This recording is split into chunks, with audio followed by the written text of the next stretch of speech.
Crore crore million dollar খরচ করে ওই বেঈমানদেরকে সহযোগিতা করে যেই বেঈমান দিনের পর দিন ফিলিস্তিনের গাজায় আগুন লাগাইছিল, রব বলেন আমি একদিনের জন্য সুযোগ, একদিনে তোদের একটা স্টেট পুরা চালায় দিলাম। যা,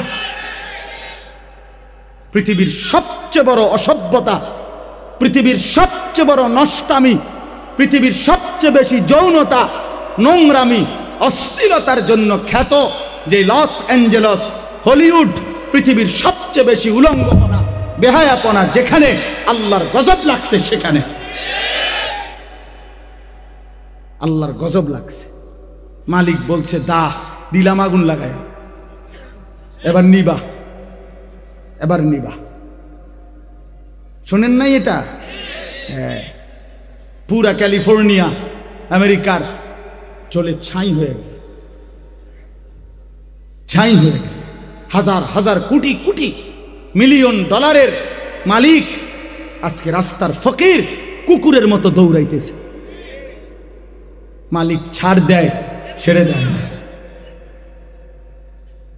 মালিক ছাড় দেয়। আমরা ওই 8ই ডিসেম্বর সিরিয়ায় যখন বাশার আল আসাদের মতো জালেম যখন পলাইছে, তখনও পত্রিকায় খবর আসছিল, একটা খবর আমরাও দেখছিলাম আগে। এটা সিরিয়ার এক মাসুম বাচ্চা, ওই জালেম 5 লক্ষ মুসলমান হত্যা করছে, 5 লাখ।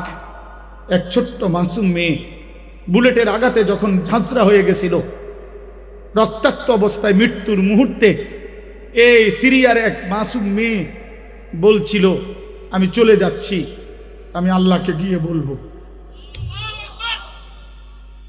আমি আল্লাহকে বলবো। আর এই সেদিন জাতিসংঘের অধিবেশনে ফিলিস্তিনের রাষ্ট্রদূত, এই 1 সপ্তাহ হয় নাই, ফিলিস্তিনের রাষ্ট্রদূত ফিলিস্তিনের আল আউদা হসপিটাল, গাজার একটি হসপিটালের মধ্যে ইসরায়েলি ওই কুত্তাদের হামলায় এই পরিমাণ বোমা বর্ষণ করছে। একজন ডাক্তার শেষ মিনিট পর্যন্ত এই অসহায় মানুষের চিকিৎসা দিচ্ছিল। শেষ বোমার আঘাতে যখন উনি ঝলসে যাচ্ছে, এই ডাক্তারটা ব্ল্যাকবোর্ডের মধ্যে, হসপিটালের যে সাদা হোয়াইট বোর্ড, এই হোয়াইট বোর্ডের মধ্যে নিজে লিখে গেছে যে একদিন না একদিন আমাদের পরবর্তী জেনারেশন, তোমরা ফিলিস্তিন গড়বে, এই গাজা গড়বে, সেদিন তোমরা আমাদের মনে রেখো, আমাদের মনে রেখো আমরা শেষ মুহূর্ত পর্যন্ত মানবতার সেবা করে গেছি। এই কথাটা বলতে গিয়া, এই চিঠিটা বলতে গিয়ে ফিলিস্তিনের রাষ্ট্রদূত জাতিসংঘের সাধারণ অধিবেশনের মধ্যে সমস্ত দেশের প্রেসিডেন্ট এবং গুরুত্বপূর্ণ ব্যক্তিদের সামনে কাঁইদা দিছে অঝরে, যে আমার দেশ এই পরিমাণ নির্যাতিত। প্রিয় ভাই, মুসলিমের প্রতি মুহূর্তের আহাজারি আল্লাহর আরশ ভেদ করছে। মালিক যথাসময়ই তার ফয়সালা দেখাবেন, কোনো সন্দেহ নেই, কোনো সন্দেহ নেই। আল্লাহর ওয়াদা আছে পৃথিবীতে। আল্লাহ তাআলা বলছেন অতিলকাল আইয়ামু নুদাবিলুহা বাইনান নাস, আমি আল্লাহ পৃথিবীর মানুষের মধ্যে অবস্থা বদলাই, পরিবর্তন করি। কাজেই উসমানী খেলাফত মুসলমানদের 1920 খ্রিস্টাব্দের ভিতরে মুসলিম খেলাফত নিশ্চিহ্ন হয়ে গেছিল। 2020 পার হইয়া 25, 100 বছর পার হয়ে গেছে। প্রায় 100 বছর যাবৎ মুসলমানরা নির্যাতিত সারা পৃথিবীতে হচ্ছিল। মুসলমানদের হাতে খেলাফত ছিল না, মুসলমানদের হাতে রাজত্ব ছিল না। আলহামদুলিল্লাহ, মহান রব্বুল আলামিন আফগানের মধ্যে ইসলামী খেলাফতের পতাকা উড়ায়া আরেকবার পৃথিবীবাসীকে জানায় দিছে আগামীর এই শতাব্দী হবে ইনশাআল্লাহ ইসলামের শতাব্দী ইনশাআল্লাহ। মনে রাখো যুবক, মনে রাখো, এবারের সময়টা, এবারের সামনের পৃথিবী কোরআনের পৃথিবী। সারা পৃথিবীতে ইনশাআল্লাহ কালেমার পতাকা উড়বে, কোনো সন্দেহ না। এটা মজার কথা বলছি, এটা বক্তৃতার লেগে না। এবার গোট দিলেই মানে একটা 100 বছর হয়ে গেছে তো আমরা নির্যাতিত, তো আল্লাহ বলছে এটা আল্লাহর ওয়াদা, আল্লাহ অবস্থার পরিবর্তন করে। এবার গোট দিলেই ইসলামের বিজয় ইনশাআল্লাহ, কালেমার বিজয় ইনশাআল্লাহ, ইনশাআল্লাহ। হ্যাঁ হ্যাঁ, কোনো সন্দেহ নেই। সারা পৃথিবীতে মজলুম জেগে উঠতেছে, জালেম ভাগতেছে। জালেম জুলুমবাজ পলাইবে, এটাই সত্য, এটাই সত্য। এই জন্য দয়া করে আমি নতুন এই বর্তমান প্রজন্মের ভাই তোমরা যারা আছো, প্রিয় বন্ধু, আমার অনুরোধ রইল, আমি হাত জোড় করে বললাম, নওজোয়ান, রাত অনেক হইছে, এই জন্য আমি অনুরোধ করছি, তোমরা নষ্ট হইও না ভাই। আগামীর সময়টা ইসলামের। সংবং এই সারাদিন বেডি সাউন্ড আর মোবাইল সাউন্ড, নারী দেখা, নর্তকী দেখা, উলঙ্গ ছবি দেখা, আর একটা ওয়াক্ত নামাজ না পড়া। মনে রাখো বন্ধু, এত ফালতু মানুষ দিয়া আগামীর পৃথিবীতে বুটও বেচত না, তোমারে দিয়া কামলাও রাখতো না ইনশাআল্লাহ। মনে রাখো, আমি বললাম, আমরা বললাম, ইনশাআল্লাহ আগামীর পৃথিবী ইসলামের পৃথিবী। আপনারা একটা জিনিস শুধু আমার বাংলাদেশটার দিকে একটা দিন তাকায় দেখেন, ইনসাফের সাথে তাকান। যেই কোনো গলিতে ঢোকেন, গ্রাম, পাড়া, মহল্লা, শহর, বন্দর, সিটি, রাজধানী, যেখানে গলিতে গলিতে আলহামদুলিল্লাহ মাদ্রাসা। ঘটনাটা কি? এত মাদ্রাসা কা? দুই একজন পণ্ডিত তো কয় এতটি মাদ্রাসা কা চারিদিকে, বলে না? আমিও তো কই বেটা, তোর আগে আমিও তো জিঙ্গাই এতটিকা মাদ্রাসা। তা আমারও প্রশ্ন, মাদ্রাসা এতটিকা? আমিও তো জানতে চাই এত মাদ্রাসা কেন, কিন্তু উত্তর কি? উত্তর হইল, আপনি আগে বলেন, এই জমিনের মধ্যে একটা পাতা আল্লাহর ইচ্ছা ছাড়া পড়ে না, তো এত বড় একটা মাদ্রাসা হইয়া গেল আল্লাহর ইচ্ছা ছাড়া? ওমা কিও কয়, যেখানে একটা পাতাও পড়ে না আল্লাহর ইচ্ছা ছাড়া, সেখানে এতগুলো মাদ্রাসা হয়ে গেল আল্লাহর ইচ্ছা ছাড়া না। বরং আল্লাহ তাআলা গলিতে গলিতে, রন্ধ্রে রন্ধ্রে, সেদিন উদাহরণ আরেকবার, এখানে একটু থামেন, শুধু উদাহরণ বুঝাবার জন্য বলি। ইব্রাহিম আলাইহিস সালাম, শুনেন, ইব্রাহিম আলাইহিস সালাম যেদিন ওনার ছেলে ইসমাইল আর হাজেরা স্ত্রীকে আল্লাহর ঘর কাবার কাছে রেখে গেছিলেন, সেদিন কোনো গাছ ছিল না, লোকালয় ছিল না, মানুষ ছিল না, পানি ছিল না, ঠিক না? এটা জানেন না আপনারা? উনি একটা কথা বলছিল, কোরআন শরীফে আছে, ফাজআল আফইদাতাম মিনান নাস তাহভি ইলাইহিম। আল্লাহ, ছেলে আর বউকে রেখে গেলাম, আমার কোনো আফসোস নাই মাওলা, শুধু আপনার কাছে আবদার, আপনি কিছু মানুষ, মিনান নাস, মিন লিত্তাবঈজ, কিছু মানুষ, অল্প কোগা মানুষ, 10 জন হোক আর 50 জন হোক, কয়েকজন মানুষ আমার বউ বাচ্চার কাছে ভিড়াইয়া দিয়েন, কদ্দুর এগো আশেপাশে বসতি করে দিয়েন, যাতে কমপক্ষে অল্প কয়েকজন মানুষ নিয়া আমার বিবি বাচ্চা চলতে পারে, একাকিত্ব বোধ না করে। আপনার কাছে একটা আবদার রাখলাম। আমাদের উজানির হুজুর ইন্তেকাল করছে, বাংলাদেশের এক বড় বুজুর্গ ছিলেন, আমাদের কুমিল্লার মনোহরগঞ্জের হযরত মাওলানা মুফতি রশিদ আহমদ রাহমাতুল্লাহ আলাইহি। হুজুর চমৎকার বয়ান করতেন, রশিদ আহমদ সাহেব হুজুর। এই হুজুরের বয়ানে আমি একদিন এই কথাটা শুনছি। হুজুর বলতেছেন, তখন ইব্রাহিম চালছে, আল্লাহ, কিছু মানুষ আমার বউ বাচ্চার কাছে আইনা দিয়েন। আর শাজিম থেকে আল্লাহ ডাক দিয়া বল, ইব্রাহিম, ঠিক আছে, তুমি তোমার মতো চাইলা, আমি তো আমার মতো দেব। তুমি তো তোমার মতো কইছো, তোমার ক্যাপাসিটি তুমি কইছো, আমি তো আমার ক্যাপাসিটি অনুযায়ী দেব। বান্দা বলে বান্দার মতো করে, রব তো দেয় রবের মতো করে। তা আল্লাহ বলে, তুমি চাইছো কিছু মানুষ, না ইব্রাহিম, আমি ওয়াদা দিলাম, তোমার স্ত্রী আর তোমার ছেলের এই পবিত্র ভূমি মক্কার জমিনে আমি আল্লাহ ইয়াতুকা রিজালান ওয়া আলা কুল্লি দামিরিন ইয়াতিনা মিন কুল্লি ফাজ্জিন আমিক। পৃথিবীর প্রতিটা গলি গলি, রাস্তার মোড়ে মোড়ে, গোটা পৃথিবী থেকে ইমানদার বান্দা আমি তোমার স্ত্রী সন্তানের এই পবিত্র মক্কায় আমি নিয়ে আসব। আজ সারা পৃথিবীর ইমানদারের স্বপ্ন, আমি মালিকের ঘর দেখব। কি বলেন? কালো গিলাফ দেখতে মন চায় না, এমন নাফরমান কেডা? কথা বোঝেন নাই?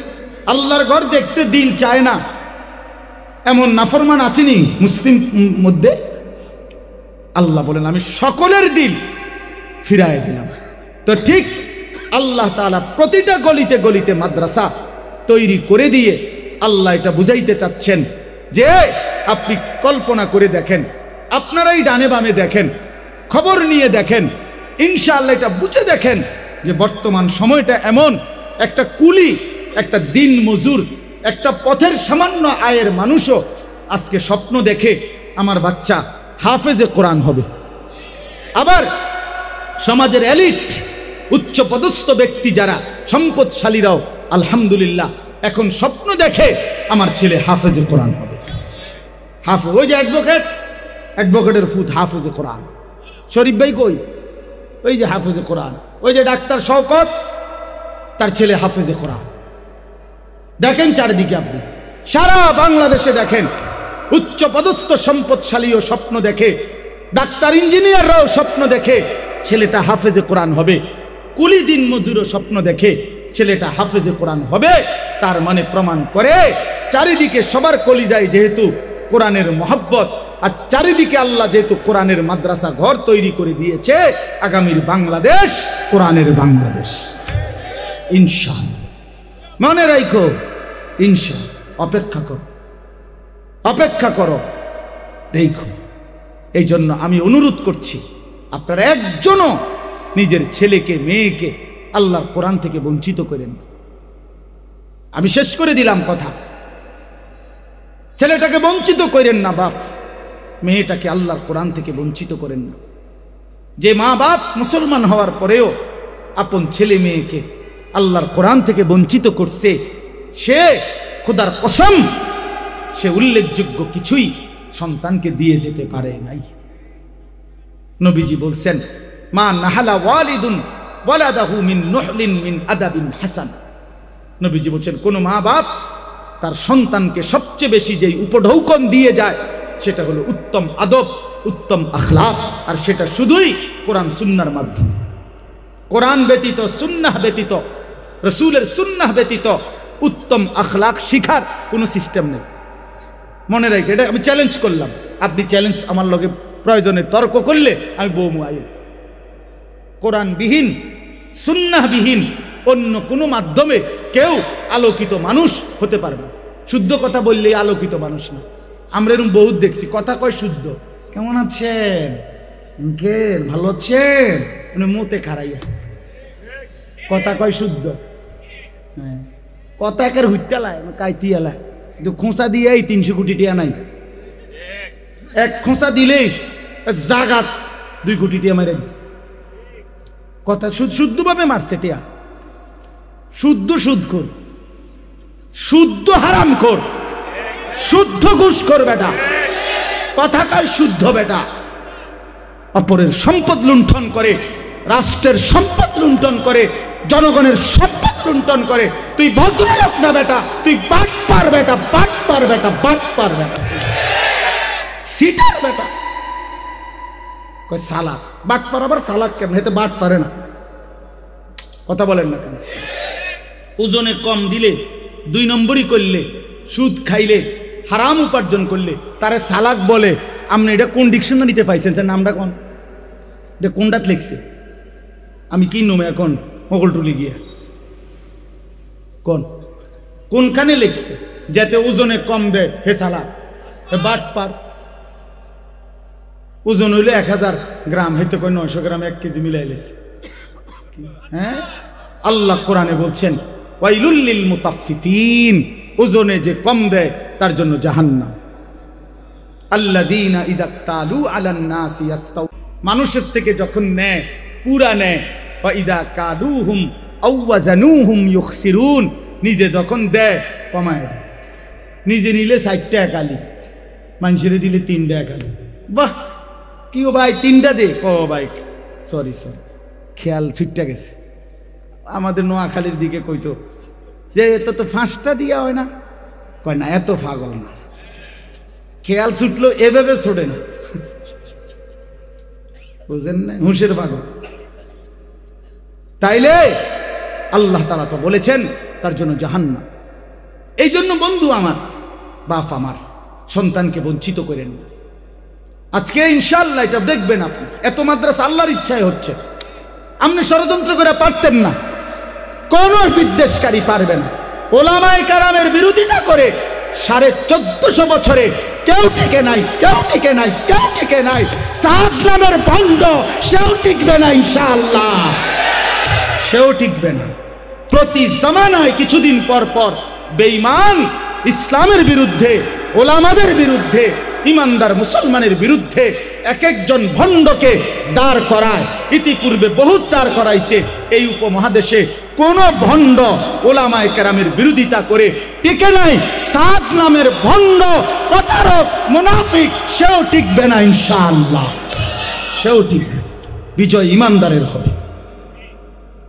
সাদ ভণ্ড, সাদের আকীদা কোরআন সুন্নাহ বিরোধী আকীদা। তাবলীগে কোনো গন্ডগোল নাই। তাবলীগের মধ্যে ডাকাত ঢুকছে, ডাকাত দৌড়াইবার জন্য উলামায়ে কেরাম বিক্ষোভ করছে। তাবলীগ তাবলীগেই আছে। ইজতেমা বিশ্ব ইজতেমা 31শে জানুয়ারি।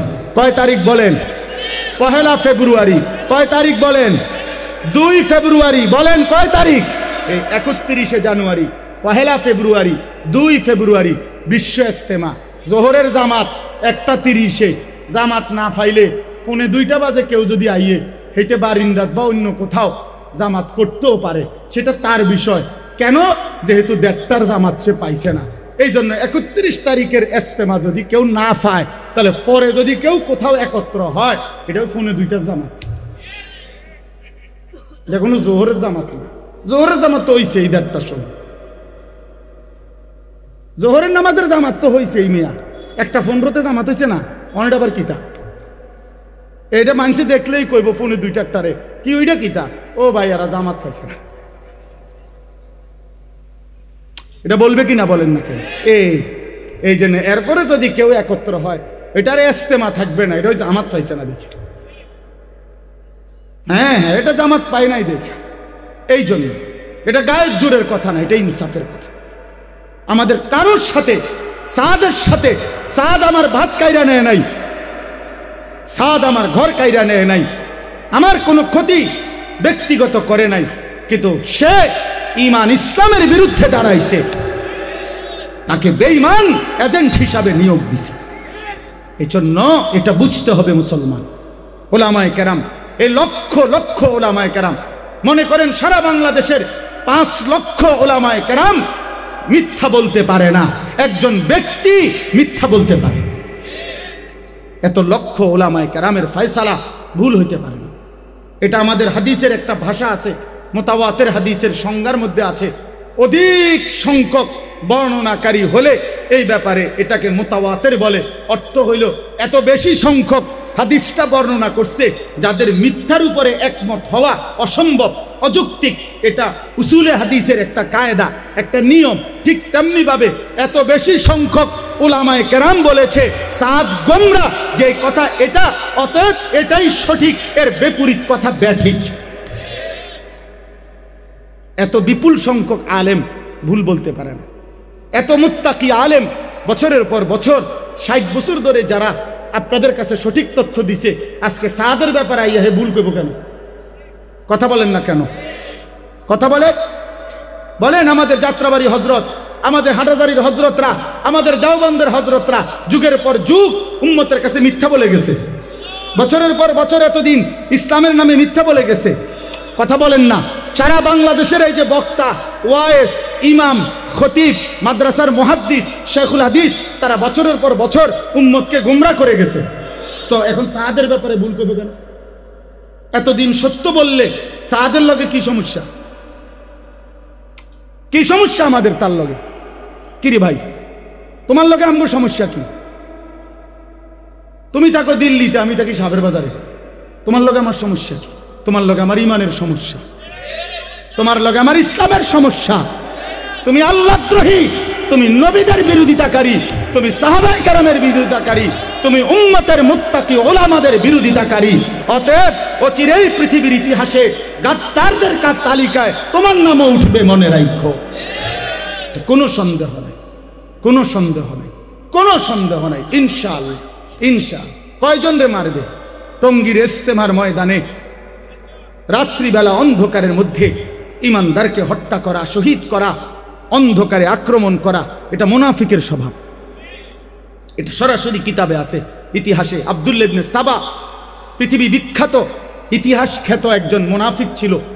এই মুনাফিকের অনুসারীরা সাবাই গোষ্ঠী মুনাফিক, তারা ইমানদারদেরকে, এটা পৃথিবীর ইতিহাসে আছে, ইসলামের ইতিহাসে আমি দেখাইতে পারব, রাতের অন্ধকারে ইমানদার মুসলমানকে হত্যা করত। এরা মুনাফিক, এরা মুনাফিক। অতএব তুমি কয়জন? ঠিক আছে, আমার জান নিয়ে নিবা, নিয়ে নিও, কোনো অসুবিধা নেই। ইমানদারের রক্ত ঝরলে জান্নাত, কোনো সমস্যা নেই, কোনো সমস্যা নাই।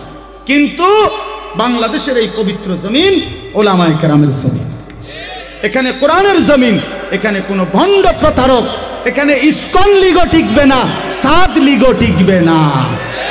সোজাই ইসকনের গুন্ডারাও আপনার হিন্দু সন্ত্রাসী যারা, তারাও এই দেশে থাকতে পারবে না, সাদের অনুসারীরাও এই দেশে টিকবে না ইনশাআল্লাহ। ইনশাআল্লাহ মনে রাখেন, মনে রাখ, কিছুদিন কষ্ট দিবে, অল্প কয়দিন, সব ফেতনাই কিছুদিন কষ্ট দিছে, এরপরে ঠান্ডা হয়ে গেছে। সংখ্যালঘু হিসাবে সিফা সাফা কোনাকানির মধ্যে পড়ে রয়েছে। হ্যাঁ হ্যাঁ, অতএব ওলামায়ে কেরাম উম্মতের পাহারাদার, বলেন আলহামদুলিল্লাহ। আমরা বলবোই, জান থাকুক তবুও বলবো, জীবন না থাকলেও বলবো, বলেই যাব আমরা। এটা আমাদের জিম্মাদারি, এটা আমাদের রসুল বলে গেছেন আমাদেরকে সাল্লাল্লাহু আলাইহি সাল্লাম। উম্মতের ওলামারা, এটা উম্মতের মধ্যে যখনই কেউ ফিতনা করবে, সীমালঙ্ঘন করবে, যখনই কেউ ভুল ভ্রান্তি ব্যাখ্যা করবে, তাদেরকে সজাগ করে দেওয়া, উম্মতকে সচেতন করে দেওয়া, এটা দায়িত্ব। ইয়াহমিলু হাযাল ইলমা মিন কুল্লি খালাফিন উদুলুহু ইয়ানফুনা আনহু তাহরিফাল গালিন ওয়া ইনতিহালাল মুবতিলিন ওয়া তা'যীলাল জাহিলিন। এটা আমাদের দায়িত্ব। আল্লাহ আমাদেরকে বুঝার তৌফিক দান করেন। আমার কথা শেষ।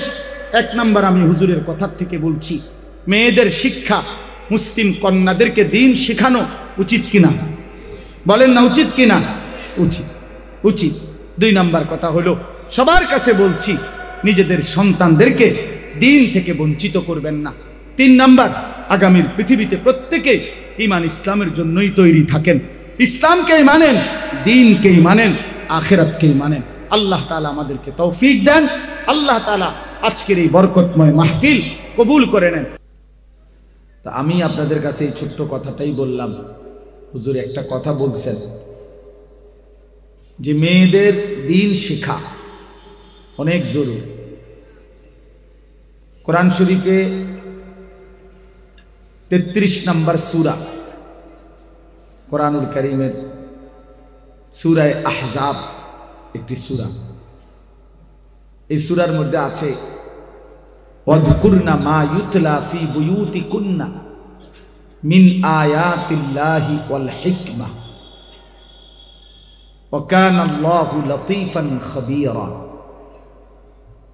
মুসলিম নারীগণ তাদের নিজদের গৃহে, ঘরে আলোচনা করবে, জিকির করবে, পড়বে কি? তো আল্লাহ তাআলা বলেন মিন আয়াতিল্লাহি ওয়াল হিকমা। মুসলিম রমণীগণ তাদের নিজেদের ঘর সমূহে পড়বে, আলোচনা করবে দুই জিনিসের। এক, কোরআনুল কারীম আল্লাহ তাআলার আয়াত, আর দুই ওয়াল হিকমা, অর্থ হলো রাসূলুল্লাহ সাল্লাল্লাহু আলাইহি ওয়াসাল্লামের হাদিস সুন্নাহ।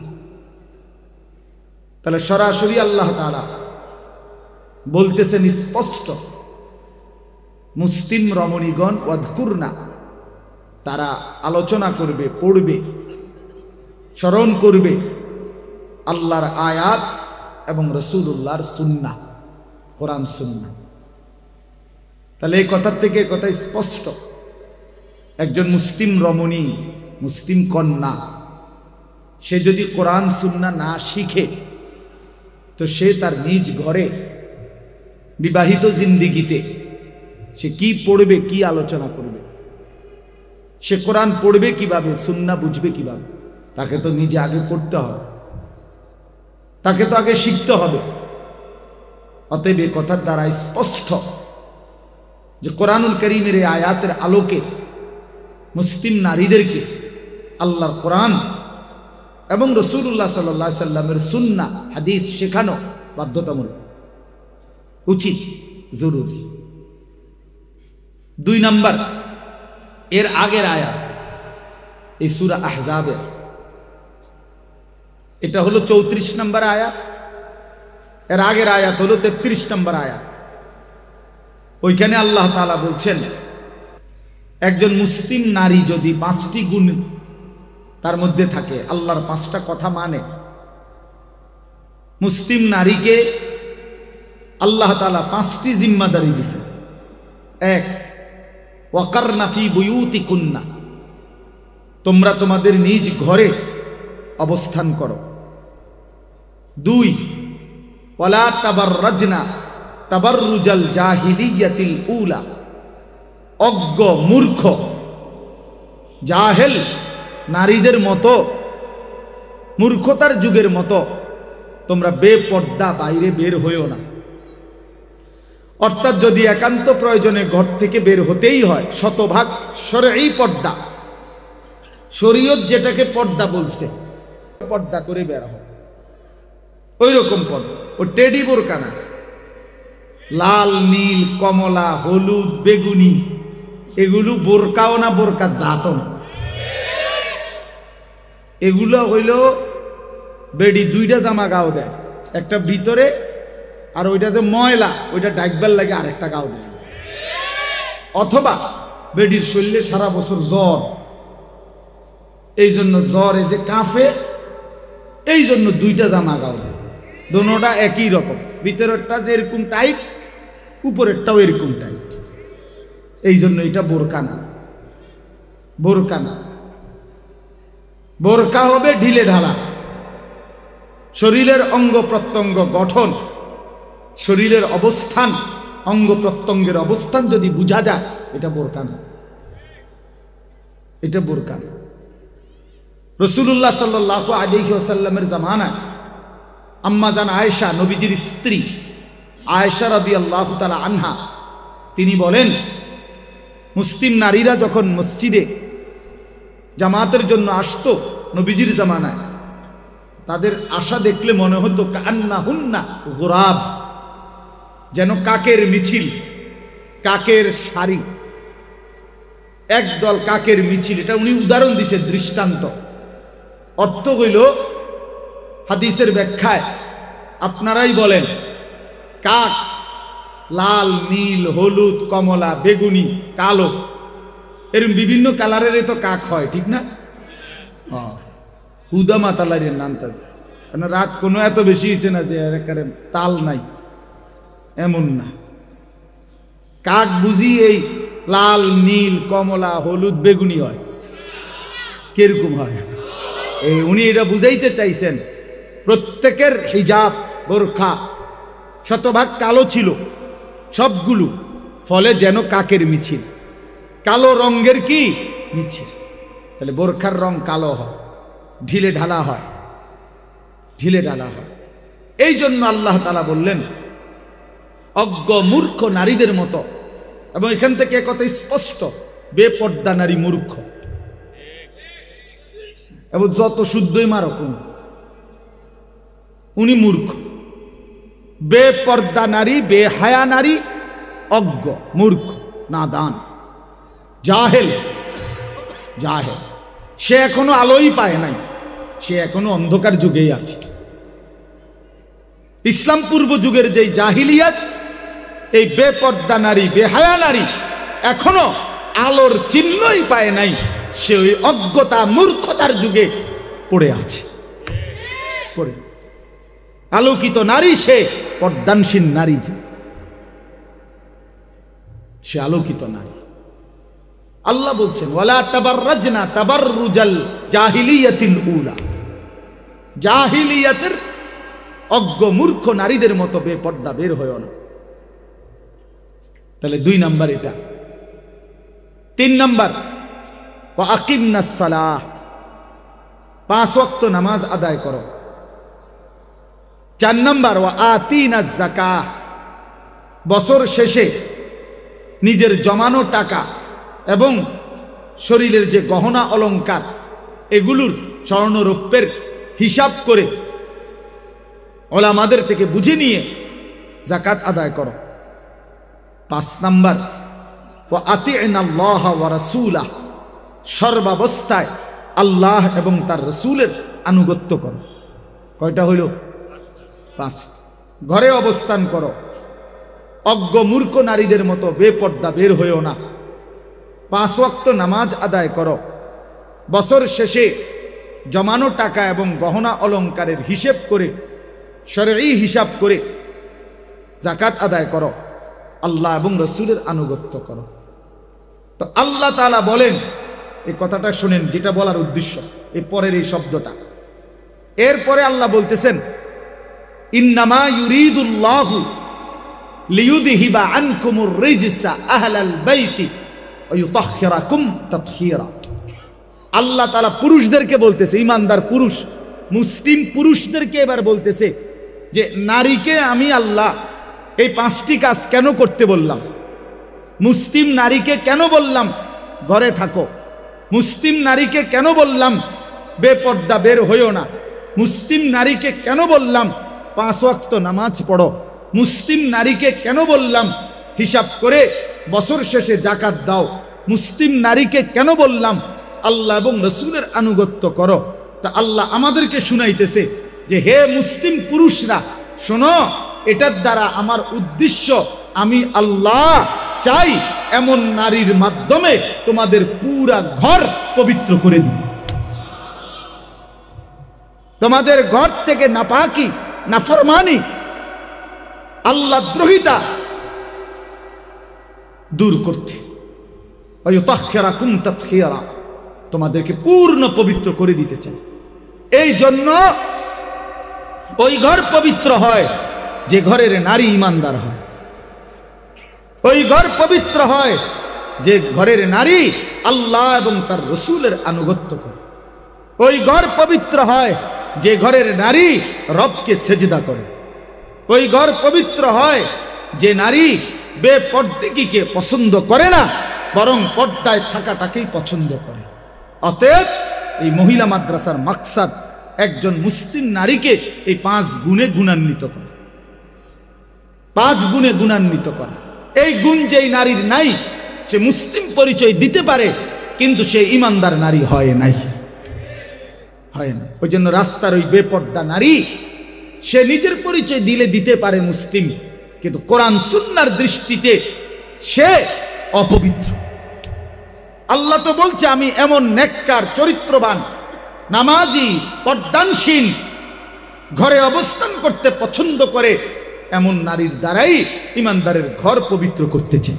তাহলে অন্যের দ্বারা বেপর্দা, বেহায়া, এই অসভ্য চরিত্রের বেপর্দিগী নারীর দ্বারা ঈমানদারের ঘর পবিত্র হইতে পারে না, পারে না। সাফ কথা।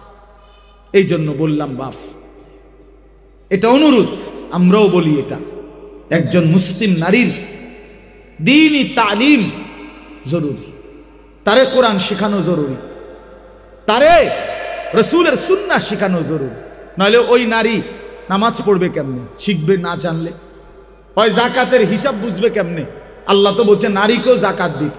চলেন না আমরা হাঁটি, এই সমাজের অসংখ্য অগণিত মুসলিম নারী, শতকরা 98%, 99% মুসলিম নারী যাকাতের বিধান টোটালি জানেন, জানেও না, জিগায়ও না, বেড়ই তো কয় না, এটি আলাফে করে না, শুধু ফেতরা, ফেতরা দেয় 100 টাকা।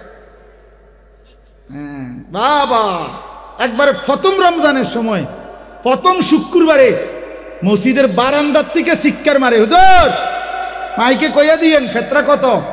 আরে কেমন দেউইন না হয়েছে তাই নেই, কারণ উনি জানে তো হুজুরে নইলে বেশি জাতাজাতি করলে টিয়া 100 বা 125 টিয়া উড়াইব, এর বেশি কিতা। তো মানুষ 5 জনের 500 টাকা, আর 5 25 125, 625 টাকা। তো 600 650 টাকা এটা মাইকিং করে দিলেই কি, বুঝছেন? এই জন্য এইটা দিতে এত জোরে চিল্লানি মারছে, কিন্তু বারিন্দার থেকে এটা জিগাইলেন না যে হুজুর যাকাতের মাসআলা বলেন, কথা বলেন না কেন? জিজ্ঞাসা করা দরকার ছিল না যে হুজুর আমার ব্যবসা, আমার বাড়ি, আমার ঘর, আমার স্থাবর অস্থাবর এই আছে এই নাই, এর দূর আছে হিসাব করে বলেন আমার উপরে জাকাত আসলো কিনা। কি বলেন, এটা উচিত না? জাকাত ফরজ, জাকাত ফরজ। আল্লাহর কসম মনে রাখবেন, হুজুর সামনে বসা, জাকাত আদায় যে করে না, আল্লাহ তাআলা ওয়াদা দিছে, নাফরমান তোরে আমি জাহান্নামের শাস্তি তো দেবই, হাসরের ময়দানেও তোরে আমি দাঁড় করাইয়াই শাস্তি দিতে শুরু করব। এটা কোরআন শরীফে আছে, হাদিসেও আছে। হাসরের ময়দানে দাঁড় করাইয়াই নবীজি বলছে, জাকাত যে আদায় করে না, তার সারা দেহের মধ্যে বিষধর সাপ তারে পেঁচাইয়া ধইরা, দুই মুখীওয়ালা সাপ তার দুই গালের মধ্যে অনবরত ঠক্কর দিতে থাকবে, বিষের কামড় দিতে থাকবে, আর বলবে নাফরমান বেঈমান, আনা মালুকা আনা কানজুকা, আমি তোর মাল, আমি তোর জমানো সম্পদ, যার জাকাত দাও নাই, জাকাত দাও।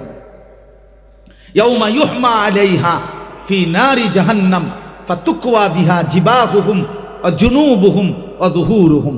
আল্লাহ বলেন, তার সম্পদগুলোকে একত্র করে প্যাকেট বানাইয়া, পোটলা বানাইয়া প্রথমে জাহান্নামের আগুনের মধ্যে পোড়ানো হবে, অতঃপর পোড়াইয়া ওই আগুনের কুণ্ডুলিটাকে তার সম্পদ দিয়া যেটা বানাইছে, এই গোলাকার ফুটবলের মতো চাক্কা, এইটারে দিয়া আল্লাহ বলেন তার কপালে, কোমরে এবং পিঠে অনবরত দাগ লাগাইতে থাকে।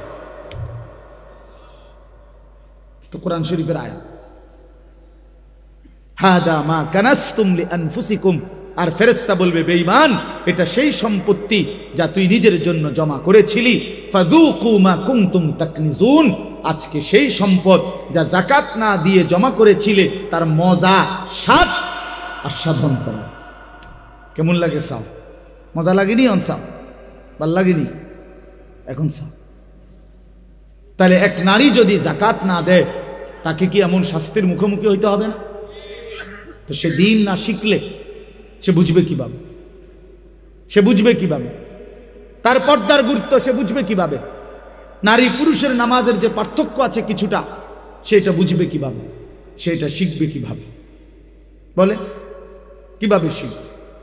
এই জন্য দয়া করে আমিও অনুরোধ করলাম আমার হুজুরের সাথে, আপনারা আপনাদের একজন কন্যাকেও আল্লাহর কোরআন থেকে, রাসূলুল্লাহ সাল্লাল্লাহু আলাইহি সাল্লামের সুন্নাহ থেকে বঞ্চিত করেন না, বঞ্চিত করেন। আরেকটা উদাহরণ বলে আমি আমার আয়াতটা শোনাবো আপনাদেরকে অল্প একটু। আরেকটা উদাহরণ বলি হাদিস থেকে। একটা হাদিস আপনারা অনেকেই শুনছেন কিছু অংশ, সেটা হলো নবীজি সাল্লাল্লাহু আলাইহি সাল্লাম বলছেন, তোমরা প্রত্যেকেই জিম্মাদার, দায়িত্বশীল, তোমাদের প্রত্যেককেই নিজ নিজ অধীনস্থের ব্যাপারে হাসরের ময়দানে জিজ্ঞেস করা হবে। এরকম একটা হাদিস শুনছেন নি কেউ? কুল্লুকুম রাইন ওয়া কুল্লুকুম মাসউলুন আন রাইয়াতিহি। প্রত্যেকেই তোমরা জিম্মাদার, অভিভাবক, তোমাদের অধীনে যার অধীনে যে আছে তার ব্যাপারে, তার ঈমান, তোমার ড্রাইভার সে তোমার অধীনে, তার নামাজ রোজার ব্যাপারে, তার হালাল হারামের ব্যাপারে তুমি জিম্মাদার, তুমি জিম্মাদার। তোমার বাড়ির কর্মচারী, তোমার গেটের দারোয়ান, তোমার ঘরের কাজের বুয়া তোমার অধীনস্থ, তুমি তাদের জিম্মাদার। তোমার স্ত্রী, তোমার ছেলে মেয়ে, তুমি তাদের জিম্মাদার। তাদের ঈমান আমলের ব্যাপারে, তাদের আখিরাত পরকালের ব্যাপারে আল্লাহ রাসূল বলছে তোমাকে জিজ্ঞেস করা হবে। ফাল ইমামু রাইন, নবীজি বলছে যিনি বাদশা তিনি সমস্ত জনগণের জিম্মাদার। অহুয়া মাসউলুন আনহুম, এই বাদশা পুরা জনগণের ঈমান আমল সংশোধনের কি চেষ্টা করেছে এ ব্যাপারে জিজ্ঞাসিত হবে, এই ব্যাপারে জিজ্ঞাসিত হবে।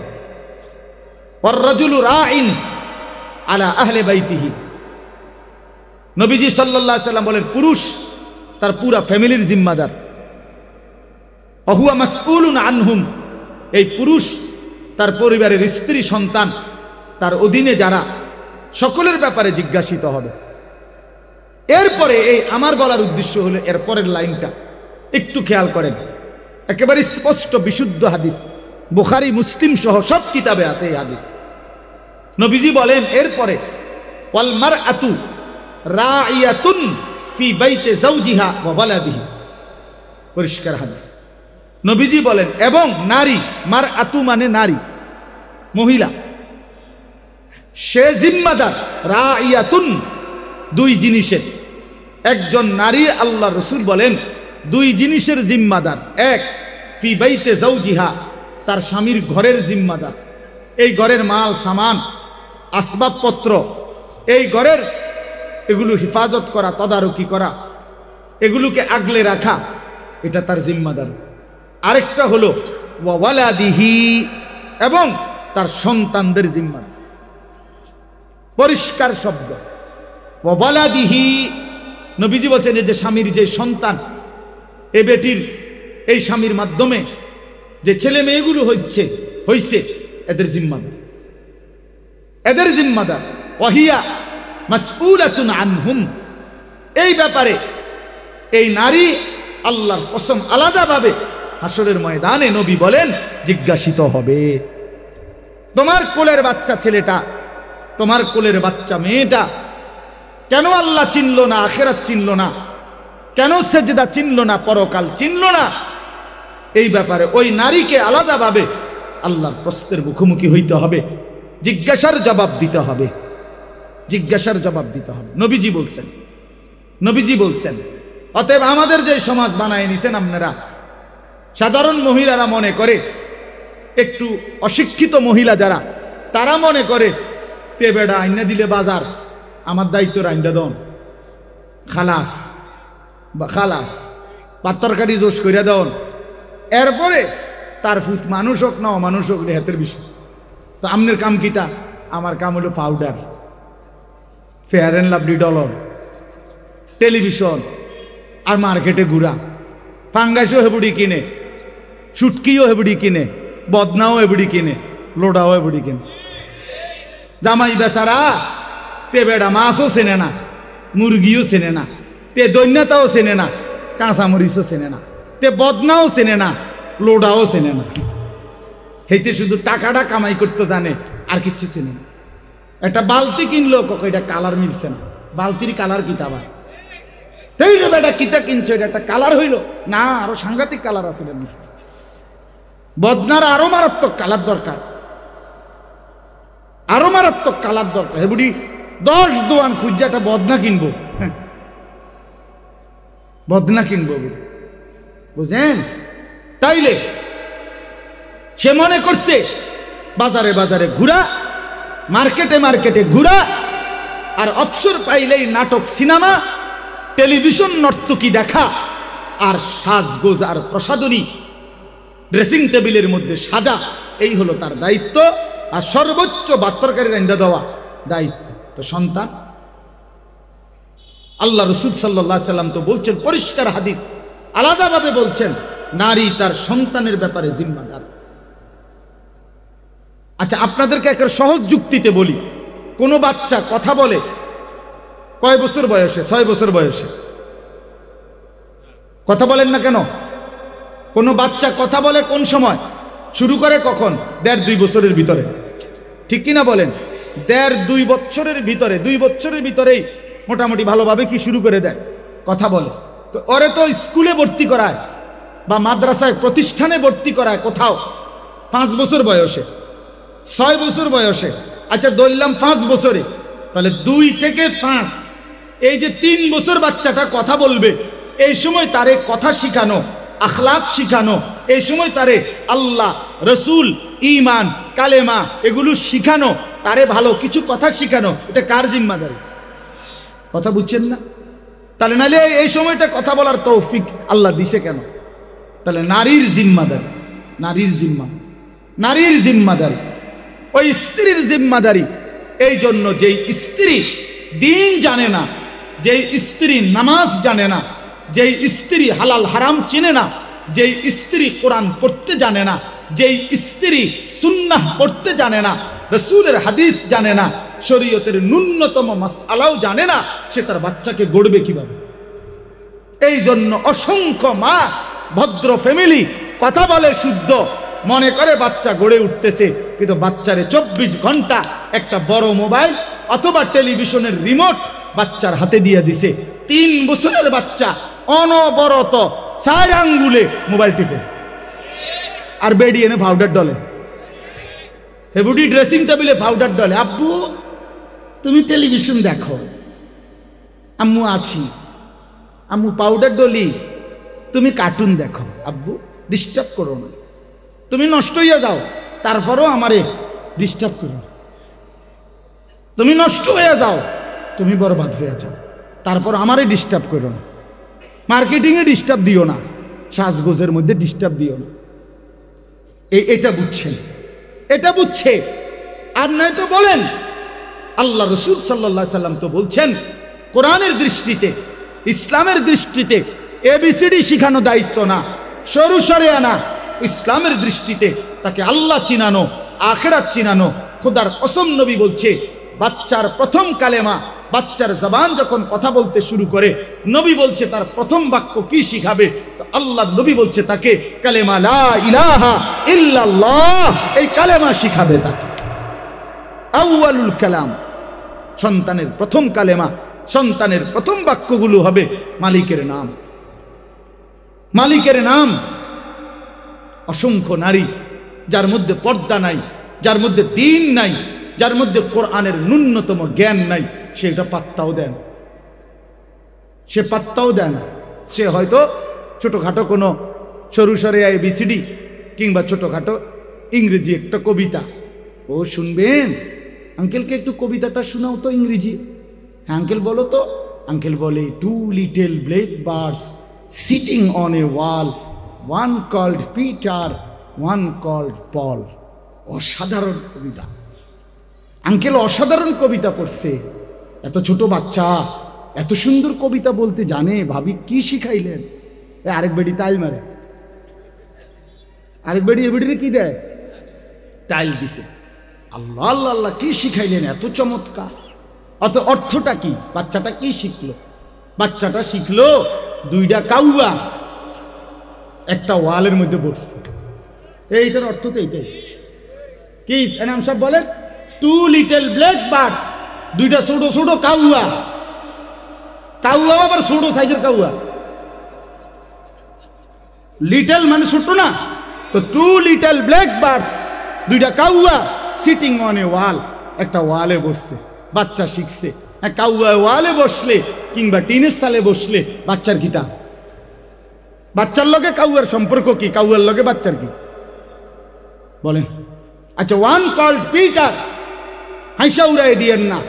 ওয়ান কল্ড পল, সরাসরি খ্রিস্টান বেঈমানদের নাম হলো পিটার এবং পল। এটা ইমানদারের নাম হইতে পারে না, মুসলমানের বাচ্চার নাম হইতে পারে না, মুসলমানের শিক্ষা হইতে পারে না। এ তো ইহুদির শিক্ষা, এ তো খ্রিস্টানের শিক্ষা হইতে পারে। পিটার এবং পল এটা খ্রিস্টানদের নাম। সেন্ট পল খ্রিস্টানদের প্রধান ধর্মগুরুর নাম হলো। আজকে খ্রিস্টানরা যেই বাইবেল পড়ে, এটা ঈসা নবীর বাইবেল না। খ্রিস্টানরা যেই ইনজিল যেটা তারা বলে, এটা ঈসা আলাইহিস সালামের উপরে নাজিলকৃত কিতাব না। এটার নাম, এটার কোনো নিশানাও তাদের কাছে নাই। ঈসা আলাইহিস সালামের আসমানে তুলে নেওয়ার শত শত বৎসর পরে তাদের একজন ধর্মগুরু সেন্ট পল নামে সর্বপ্রথম মানুষের মুখ থেকে সংগ্রহ করে করে বানোয়াটি জোড়াতালি মিলাইয়া একটা ধর্মগ্রন্থ রূপ দিছে। এইটাই বাইবেল, এটা বাইবেল। আজকের পৃথিবীর চ্যালেঞ্জ করলাম মিয়া, আজকের গোটা ইউরোপের ওই ইহুদি খ্রিস্টানদের কাছে যারা পৃথিবীটাকে সবক দেয়, উন্নত শিক্ষার সবক দেয়, যারা উচ্চ শিক্ষার স্লোগান শোনায়, যারা সবাইকে উন্নত কিছু বলে, তাদের কাছে নিজেদের ধর্মগ্রন্থের আসমানি কোনো নিখুঁত কপি, আল্লাহর কসম, রব্বে কাবার কসম, কোথাও নাই, কোথাও নাই। কোনো জাদুঘরেও নাই, মাটির তলেও নাই, চাঁদের দেশেও নাই, বঙ্গোপসাগরের তলেও নাই, আটলান্টিক মহাসাগরের নিচেও নাই। খ্রিস্টানদের কাছে আসমানি কোনো কিতাব নাই, ইহুদি বেঈমানদের কাছে আসমানি কোনো কিতাব নাই। যেটা তারা পড়ে, যেটা দিয়া তারা শুনায়, এটা মিথ্যা, এটা বানোয়াট, এটা তাদের স্বরচিত ছাড়া। স্বরচিত, এটা বানোয়াট। যার কাছে তাদের মালিকের পরিচয় নাই, যার কাছে তাদের নবীর পরিচয় নাই, সে আমাগো মুসলমানের সন্তান, তার থেকেই পৃথিবীর সব সবক শেখে। ভদ্রতাও শিখে বেঈমান থেকে, আখলাকও শিখে বেঈমান থেকে, ডিজাইনও শিখে বেঈমান থেকে, পড়ালেখাও শিখে বেঈমান থেকে, থিওরিও শিখে বেঈমান থেকে। এরপরে যাচাই করে কোরআন শরীফকে বিজ্ঞানের সাথে মিলে কিনা। বেটা, বিজ্ঞানের সাথে কোরআন মিলবে কেন? কোরআনের সাথে না বিজ্ঞান মিলবে বেটা? বিজ্ঞানের সাথে, সমাজের সাথে, তোর ওই দুনিয়ার পদার্থ বিজ্ঞানী, জীববিজ্ঞানী, রসায়ন বিজ্ঞানীর সাথে, কোনো মানুষের সাথে, কোনো মানুষের বক্তব্যের সাথে আল্লাহর কালাম মিলানো, এটা তো কুফরি। কুফরি ছাড়া আর কিচ্ছু হইতে পারে না বেটা। আল্লাহর কোরআন যাচাই হবে কার দ্বারা? বিজ্ঞান। তাহলে বোঝা গেল মানুষের কথার দ্বারা সিদ্ধান্ত হবে আল্লাহর কথা সঠিক কিনা। মনে হয় তো কি বলেন আমার, নয়তো কি যে এটা বিজ্ঞানের সাথে মিলছে মানে কি? মানে বোঝা গেল যেহেতু এখন এটা বিজ্ঞানের সাথে মিলছে কোরআনের এই তথ্যটা, এই কারণে কোরআন সঠিক। ভাই বলেন না, আমার কথা বলেন, এই কারণে কোরআন সঠিক। তাহলে কি বোঝা গেল? যে মানুষের কথা, বিজ্ঞানের সমস্ত থিওরি মানুষের কিনা, বলেন না মানুষের কিনা। তাহলে বোঝা গেল মানুষের থিওরির সাথে যদি কোরআন মিলে তাহলে সঠিক কোরআন নাকি? তাইলে কোরআনের সাথে মিলাইতে হবে। কোরআন যদি বলে এটা সঠিক, তাইলে তোর বিজ্ঞান সঠিক। কোরআন যদি বলে বিজ্ঞানের এই তথ্যের সাথে কোরআনের যদি মিল না হয়, তোর বিজ্ঞান ভুয়া। ভুয়া বেটা, ভুল থিওরি, ভুল থিওরি। পৃথিবীর গবেষকদের থিওরি ভুল হয়, রবের কালাম ভুল হয় না। লা ইয়াতিহিল বাতিলু মিন বাইনি ইয়াদাইহি ওয়ালা মিন খালফি। আল্লাহ বলছে আমি ওয়াদা দিলাম এই কোরআনের মধ্যে সামনের দিকে, পেছনের দিকে, কোন দিক থেকে কোনো বাতিল, কোনো ভ্রান্ত কথা এক জাররা আসবে না, ঢুকবে না। এটা একদম বুলেট থেকে প্রুফ করা। ওই যে water proof, bullet proof, fire proof, এটা বুঝেননি কিতা? ওয়াটার প্রুফ মানে কিতা? এটা পানিতে ভিজবে না, এই আর কি না। এটা যখন লেমিনেটিং করে তখন আর এটা ওয়াটার প্রুফ হয়ে যায়, অর্থাৎ এটার মধ্যে আর কি লাগে না, পানি লাগে। ফায়ার প্রুফ মানে আগুন লাগলে এটা কি হয় না, পড়ে না। বুলেট প্রুফ মানে গাড়ির ওই যে গ্লাসের মধ্যে গুলি করলেও আর ওই গ্লাস কি হয় না, ভাঙ্গে না, অর্থাৎ এটা বুলেট প্রুফ গাড়ি। ঠিক কি না বলেন? তো আল্লাহ তাআলা বলেন এই কোরআনকে ইসরাফিলের ফু পর্যন্ত ভুল থেকে প্রুফ করে আমি আল্লাহ নাজিল করেছি। এখানে কখনোই ভুল ঢুকবে না, কখনোই। তোর বাপেও পারবে না, তোর 14 গোষ্ঠীও পারবে না, তোর বিজ্ঞানীর আব্বাও পারবে না এখানে কোনো। বরং বিজ্ঞানের মধ্যে ভুল আছে, গবেষকদের থিওরিতে ভুল আছে। ম্যালথাসের থিওরি ভুল, পপুলেশন থিওরি এটা একেবারে গাঁজাখুরি থিওরি, গাঁজাখুরি থিওরি। আমি বললাম বর্তমান আধুনিক গবেষণা এটা প্রমাণ করছে যে ম্যালথাস যে বলছে জনসংখ্যা, পপুলেশন সমস্যা না, সমস্যা না। পৃথিবীর কোনো দেশে জনসংখ্যা কোনো সমস্যা না। মায়ের কোলের ছোট্ট বাচ্চা সমস্যা হইতে পারে না, চোর ডাকাত সমস্যা, সিটার বাটফার সমস্যা, সমস্যা হলো সুদখোর, সমস্যা হলো ঘুষখোর, সমস্যা হলো দুর্নীতিবাজ, রাষ্ট্রে গিল্লা খায় যারা, সমাজরে গিল্লা খায়, ওই সমস্যা। বেডিরে বড়ি না খাবাইয়া 30টা বড়ি প্রতিদিন একটা করে ট্যাবলেট মেয়ে এই জন্ম নিয়ন্ত্রণ বড়ি তারে খাবানো দরকারি, বাট পারলে যাতে শেষ হয়ে যায় পৃথিবীতে। কথা বুঝছেন? আর আরে বড়ি খাবানো উচিত। এই পৃথিবী মায়ের কুলের বাচ্চা কেন সমস্যা হবে বলেন? কথা বলেন, ইনসাফ কি বলে? মায়ের কোলের মাসুম বাচ্চা যার পবিত্র হাসি, আল্লাহর কসম আমি তো সবসময় বলি আমার ছোট্ট মেয়ে আছে, ওই যখন হাসে আমার কাছে মনে হয় গোটা পৃথিবী হাসে, জগৎ হাসে। আমার বাচ্চা হাসলে পৃথিবী হাসে। এর চাইতে চমৎকার কি হইতে পারে? এক বাচ্চার হাসির চাইতে পবিত্র হাসি, চমৎকার জিনিস, সৌন্দর্য পৃথিবীর কি ভাইয়া? সে কেন পৃথিবীর সমস্যা হবে? কথা বলে। এই জন্য জনসংখ্যা সমস্যা না, দুর্নীতিবাজ, লম্পট, চরিত্রহীন, হারামখোর ওরা সমস্যা। ইঞ্জেকশন দিলে অগরে ইঞ্জেকশন দেওয়া উচিত, তাতে তে মরিয়া যায়। তারে বড়ি খাবাইয়া মাইরে লাউন দরকার। হ্যাঁ হ্যাঁ, সিটার বাটপার মাইরে লাউন দরকার। এই জন্য দয়া করে আমরা অনুরোধ করলাম আপনাদের কাছে, আমার রাত গভীরে বিনীত অনুরোধ, প্রিয় ভাই, আলহামদুলিল্লাহ আমরাও জেনারেল লাইনে পড়ছি, জেনারেল লাইন বাদ দিতে বলি নাই, বাংলা অঙ্ক ইংরেজি বলি নাই, নাউজুবিল্লাহ, এটা বলি নাই, আমরা কখনো বলি না। আমরা আমাদের কওমি মাদ্রাসা তো আলহামদুলিল্লাহ প্রয়োজন পরিমাণ বাংলা অঙ্ক ইংরেজি আছে, আছে অবশ্যই আছে। আপনি গিয়ে দেখেন প্রতিটা কওমি মাদ্রাসায় আছে, প্রয়োজন পরিমাণ বাংলা অঙ্ক ইংরেজি আছে। আমরাও জেনারেল লাইনে, আমি কুমিল্লা ভিক্টোরিয়া কলেজ থেকে মাস্টার্স পাস করছি আলহামদুলিল্লাহ, জাতীয় বিশ্ববিদ্যালয়ে 7 নম্বর স্ট্যান্ড করছি মাস্টার্স। তো এই জন্য বললাম, সায়েন্স বিজ্ঞান বিভাগ থেকে এসএসসি দাখিল পাস করছি বিজ্ঞান থেকে, অতএব এগুলো পড়ছি আমি। আমার বলার উদ্দেশ্য হইল এই আধুনিক এই জ্ঞানের মধ্যে ভুল আছে, ভালোও আছে। সবটা ভুল আমি একতরফা বলছি কিনা বলেন না, মানে ভুল আছে, এখানে ভুল আছে। ডারউইনের বিবর্তনবাদ ভুল থিওরি, এটা বস্তা ফসা থিওরি। অসংখ্য আমাদের যেই সিলেবাস নিয়ে বিগত ফ্যাসিস্টের আমলে যেটা নিয়ে সারা দেশের মানুষ তোলপাড় করছিল, মনে নাই? অসংখ্য ইমান বিদ্বেষী, ইসলাম বিদ্বেষী, সমাজ বিদ্বেষী, মানবতা বিধ্বংসী কথা আপনার এই সিলেবাসের মধ্যে, জেনারেল শিক্ষার বইগুলোর মধ্যে ঢুকাইছিল। আর যদি 10টা বছর জালেম সময় পাইতো তো এই দেশ আপাতমস্তক নতুন প্রজন্ম নাস্তিক হয়ে যাইতো, নাস্তিক হয়ে যাইতো। আসমানওয়ালা দয়া করে এই মাটিকে পবিত্র করে দিছে আলহামদুলিল্লাহ। 5ই আগস্টের জালেম পলাইছে। এজন্য জালেম একদিন না একদিন পলাই। 8ই ডিসেম্বরও সিরিয়ার আরেক জালেম বাশার আল আসাদ পলাইছে। এই জন্য 2 উইকেট 2024 সালে পড়ছে, ইনশাআল্লাহ দোয়া করেন 25 সালে আরো উইকেট পড়বে। বোলিং চলতে আছে, বোলিং কি বোলিং বন্ধ হয়েছে না, বোলিং চলছে কররা, উইকেট পড়ে যাবো ইনশাআল্লাহ। কি আরো কিছুক্ষণ বোলিং করতে পারি কি? প্রতি বলে তো আর উইকেট পড়ে না, কথা বোঝেন না কথা।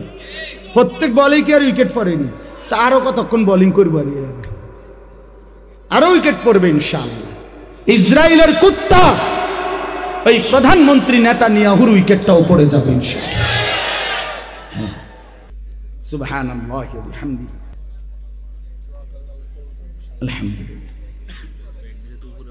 ভাই ব্যাগগুলো কষ্ট করে স্টেজে পৌঁছায় দেন দয়া করে, মাশাআল্লাহ। যারা উঠাইছেন আল্লাহ আপনাদেরকেও বরকত দান করুন। আলহামদুলিল্লাহি রাব্বিল আলামিন। আল্লাহুম্মা আনতাস সালাম ওয়া মিনকাস সালাম, তাবারাকতা ইয়া দাল জালালি ওয়াল ইকরাম।